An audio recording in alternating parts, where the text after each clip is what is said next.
Class 12th UP board के छात्रों के हिंदी पाठ्य पुस्तक में संकलित काव्यखंड का पहला अध्याय सामान्य हिंदी के छात्रों के लिए पवन तोतिका, जो कि अयोध्या सिंह उपाध्याय हरिऔध जी द्वारा रचित है।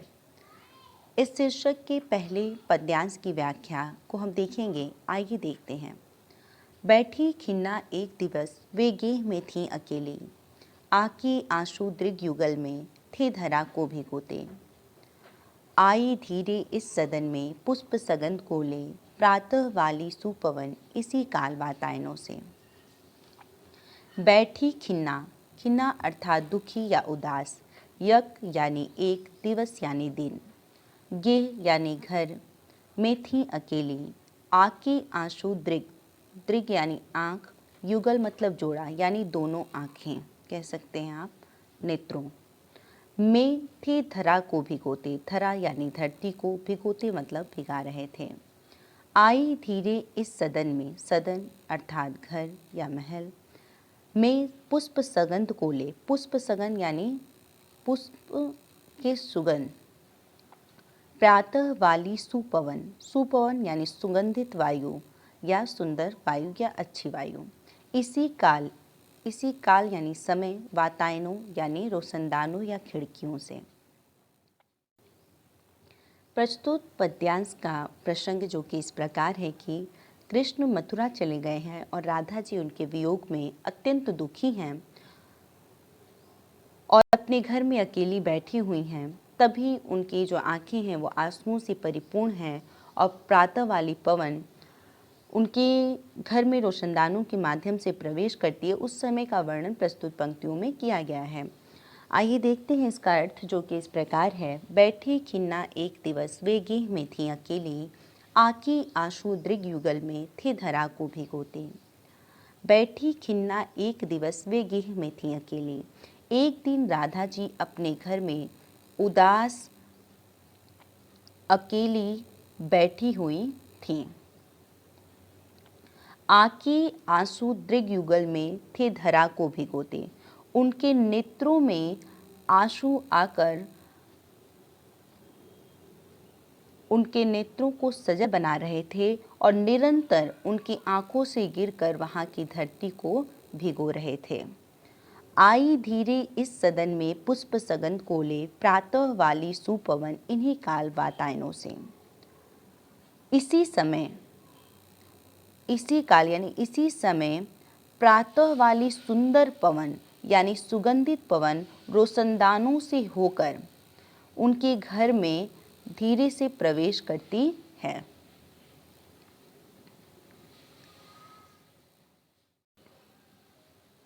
आगे की पंक्तियां जो कि इस प्रकार है कि संतापों को विपुल बढ़ता देख के दुखिता हो, धीरे बोली सदुख उससे श्रीमती राधिका यूं, प्यारी प्रातः पवन इतना क्यों मुझे है सताती, क्या तू भी है कलुषित हुई काल की क्रूरता से। आइए सर्वप्रथम इसका शब्दार्थ देखते हैं। संतापों यानी दुखों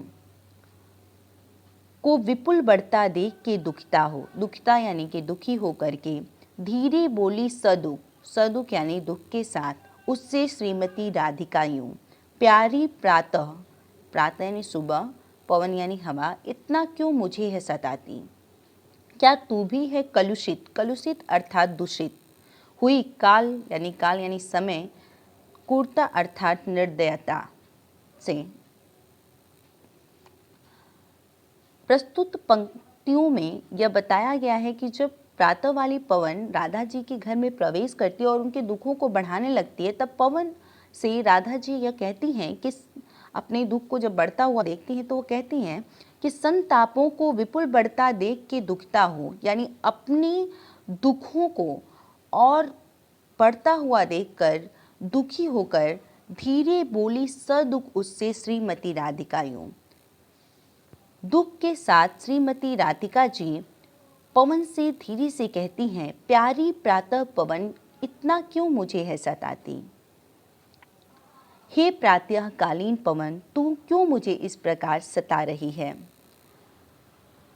क्या तू भी है कलुषित हुई काल की क्रूरता से, क्या तू भी समय की कठोरता से दुखी हो गई है, कलुषित यानी दुखी, क्या तू भी समय की कठोरता से दुखी हो गई है या दूषित हो गई है? क्या तुझ कहने का तात्पर्य यह है कि क्या तुझ पे भी समय की क्रूरता का प्रभाव पड़ा है? प्रस्तुत दोनों पंक्तियों का जो काव्य सौंदर्य है वह इस प्रकार है। पहला कि राधा की मनोदशा का भावपूर्ण चित्रण प्रस्तुत पंक्तियों में किया गया है। साथ ही भाषा खड़ी बोली है, अलंकार मानवीकरण अलंकार है, रस श्रृंगार, शब्द शक्ति अभिधा, गुण प्रसाद, छंद मद आक्रांता है। आगे की पंक्तियां जो कि इस प्रकार है। मेरी प्यारी नौ जलद से कंज से नेत्र वाले, जाकी आए न मधुबन से और न भेजा संदेशा। मैं रो रो के प्रिय विरह से बावली हो रही हूँ, जाकी मेरी सब दुख कथा श्याम को तू सुना दे। जो ही मेरा भवन तज तू अल्प आगे बढ़ेगी, शोभा वाली सुखद कितनी मंजू कुंजे मिलेंगे। प्यारी छाया मृदुल स्वर से मोह लेंगी तुझे वे, तो भी मेरा दुख लग जा वहाँ जा न विश्राम लेना। देखिए, प्रस्तुत काव्य पंक्तियों में राधा पवन को दूतिका बनाकर यानी संदेश वाहक बनाकर उसके द्वारा कृष्ण को संदेश भिजवाती हैं। वे पवन से मार्ग में पड़ने वाली मनोहारी सुषमा का वर्णन करते हुए उससे प्रभावित न होने के लिए कहती हैं। यानी सरल शब्दों में राधा जी जो पवन हैं उसको दूतिका बनाकर कृष्ण के यहाँ अपना संदेश भिजवाती हैं और कहती हैं कि मार्ग में जितनी शोभा वाली चीज़ें मिलेंगी उससे तुम प्रभावित मत होना, यानी अपने मार्ग से भटकना मत। आइए इसका सर्वप्रथम शब्दार्थ जान लेते हैं जो कि इस प्रकार है। मेरे प्यारे नौ जलद से, प्यारे यानी श्री कृष्ण के लिए कहा गया है। कंज से नेत्र वाले, कंज अर्थात कमल से नेत्र, नेत्र यानी आँखें, उनकी जो आँखें हैं वो कमल के समान है। जाकी आए न मधुबन से, मधुबन यानी मथुरा गए, वहाँ से न आए, और न भेजा संदेशा, संदेशा यानी कोई संदेश नहीं भेजा। मैं रो रो के प्रिय विरह यानी प्रिय की विरह में, बावली यानी पागल हो रही हूँ, जाकी मेरी सब दुख कथा श्याम को तू सुना दे। जो ही मेरा भवन तज, तज यानी त्याग कर, तू अल्प आगे बढ़ेगी, अल्प यानी थोड़ा सा, शोभा वाली सुखद कितनी मंजू कुंजे मिलेंगी। प्यारी छाया मृदुल स्वर से मोह लेंगी तुझे वे, तो भी मेरा दुख लग वहां जाना विश्राम लेना। प्रस्तुत पंक्तियों में राधा पवन से कहती हैं कि मेरे प्यारी जो नौ जलद से कंज से नेत्र वाले, जो मेरे प्रियतम अर्थात जो कृष्ण है वह नवीन मेघ जैसी शोभा वाले और कमल जैसे नेत्रों वाले हैं। जाके आए न मधुबन से और न भेजा संदेशा, श्री कृष्ण मथुरा गए, न वहाँ से जाकर वापस आए और ना ही उन्होंने कोई संदेश भेजा है।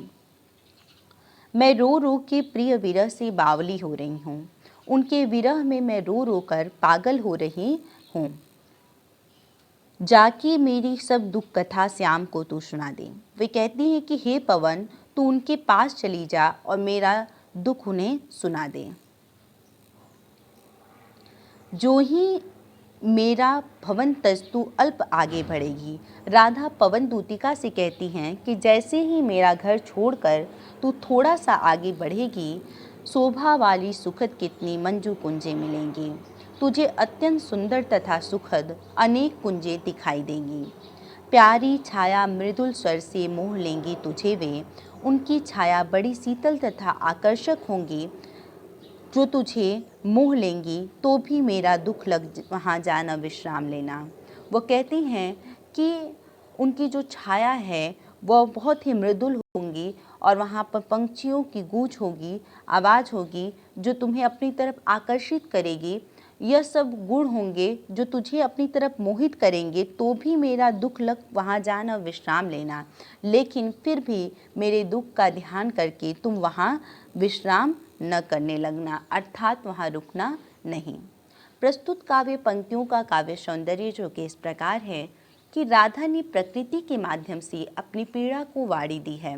यानी प्रकृति के माध्यम से कहने का तात्पर्य कि वह पवन को अपना दूत बनाती हैं, जो कि प्रकृति का एक अंश है। दूसरा जो भाषा है इसमें खड़ी बोली, अलंकार, उपमा, रस, वियोग, श्रृंगार, शब्द शक्ति, अभिधा, गुण, प्रसाद, छंद, मद, आक्रांता। आज के लिए बस इतना ही। हम 4 पद्यांशों की व्याख्या इस वीडियो में आपसे साझा किए। जल्द ही मिलते हैं अगले वीडियो में। तब तक के लिए जय हिंद, महादेव।